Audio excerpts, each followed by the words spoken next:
ظفر عباس سے موجود ہیں. تو ظفر اگر 2 منٹ بتا دیں آج کی تقریب کے حوالے سے خاص طور پہ 2 الفاظ آپ سے کہلوا دوں. بہت اچھا ایونٹ ہے اور میں اس کے اندر ایڈمنسٹریٹر صاحب کو مبارکباد دوں گا کہ ایک مثالی یہاں پر اس وقت ایونٹ ہو رہا ہے اور اس سے میں سمجھتا ہوں کراچی کی رونقیں بحال کرنے میں بہت اہم کردار ہے شیخ صاحب کا. اور تمام ایڈمنسٹریٹروں کو فالو کرنا چاہیے جس طرح سے رحمۃ اللہ شیخ صاحب نے یہ قدم اٹھایا ہے اور آج رونقیں لگی ہوئی ہیں اور لائٹیں جل رہی ہیں اور اس تمام شہر کی ٹیمیں یہاں موجود ہیں. اور بس یہی کہہ سکتے ہیں کہ یہی کراچی کی روشنیاں ہیں جو دوبارہ بحال ہو رہی ہیں اور اس میں ان کا بہت اہم کردار ہے. ظفر عباس صاحب ایک چیز اور بھی ہے یقیناً شہر کراچی میں بلکہ پورے دنیا بھر میں آپ ماشاءاللہ کافی مشہور ہوتے جا رہے ہیں اور مشہور ہو رہے ہیں, نیک کام بھی کر رہے ہیں بہت سارے اور کچھ میں غلطیاں بھی ہوتی ہیں. تو تھوڑی سی غلطی سامنے نظر آئی بچہ پارٹی کے حوالے تھوڑی اس کی وضاحت کر دیجیے کیا وجوہات ہے تھوڑی. آپ غلطی بتائیں گے تو میں بتاؤں گا. تو وہ کہہ رہے ہیں کہ وہ وہاں پہ انہوں نے پہلے ہی بند کر دیا, کھولنے سے پہلے ہی بند کر دیا, رش لگا ہوا تھا, بد نظمی کا شکار ہوئے لوگ. کیا کہیں گے انہوں نے ایک اچھا قدم اٹھایا. ایک بہت بڑے بڑے یہاں پر کراچی میں برانڈ ہے پاکستان میں, ہم نے ان سے ریکویسٹ کی کہ آپ 10-20-30 ہزار جوڑے لوگوں کو اس طرح سے دیں کہ وہ اندر آ کے شاپنگ کریں لیکن ان سے پیسے نہیں لیے جائیں, محرومی دور ہو. لیکن اس کا مطلب ہرگز یہ نہیں کہ مافیاز وہاں پہ بسیں بھر کے لے کر آ جائیں اور بدماشی کریں گے, ہم توڑ دیں گے, ہم اٹھا کے لے جائیں گے اور اس کے بعد وہاں نعرے لگائیں اور ان کو تھریڈ کریں.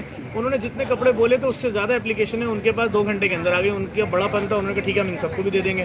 اس کے بعد انہوں نے بینر لکھ کے لگا دیا کہ جتنا ہم نے بولا تھا اتنا ہو گیا. جب یہ بینر لگ گیا کیا اس کے بعد وہاں کھڑے ہو کے نعرے لگانا یہ انسانیت ہے؟ کیا وہ فارم باہر 200 اور 500 روپے کے فوٹو کاپی کر کے بیچنا یہ انسانیت ہے؟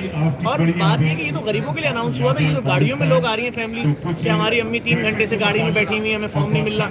بھائی گاڑی والوں کے لیے ہے ہی نہیں ہے, یہ تو غریب لوگوں کے لیے. اور میں سمجھتا ہوں کہ اگر کسی بھی گارمنٹس والوں کو یا کسی بھی ایسے کمپنی کو جو انسانیت کے لیے غریبوں کے لیے 30-35 ہزار جوڑے دے رہی ہے فری میں نئے, ان کو آپ اس طرح ڈرائیں گے, دھمکائیں گے یا دہلا دیں گے تو کیا آئندہ کوئی اور آگے بڑھے گا؟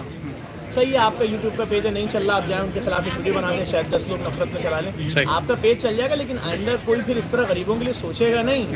ہمارے لوگوں کو چاہیے خیال کریں, جو اگر کسی کے لیے سوچ رہا ہے اگر اس نے لکھ دیا کہ جتنا بولا تو اس سے زیادہ ہو گیا, شکریہ آپ کا, تو بس پھر اس کا مطلب شکریہ. اچھا ظفر عباس صاحب میں بھی آپ کو M7 سٹی نیوز کی جانب سے یقیناً خوش آمدید کہوں گا, اس لیے بھی کہ یقیناً آپ کا ایک بڑا پن میں نے بہت دیکھا کہ نمائش چورنگی پہ آپ نے یقیناً گزشتہ کئی سالوں سے کئی برسوں سے کام کر رہے ہیں اور سامنے تحریک لبیک پاکستان جو ہے وہ آئی اور اس کو بھی آ کے آپ نے خوش آمدید کہا.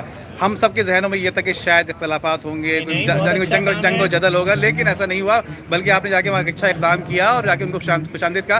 مزید کوئی خدا نہ خواستہ آگے کوئی ایسی چیز ہونے تو نہیں جا رہی ہے, اس کو ان کے لیے بارے میں کیا کہیں گے؟ دیکھیں میں آپ کو پھر بتا دوں, تحریک لبیک پاکستان کی شاید بہت بڑی سیاسی قوت ہے اور تحریک لبیک سے تو مجھے امید ہے کہ پاکستان بھر میں بھوکوں کے لیے دسترخوان کھولیں گے.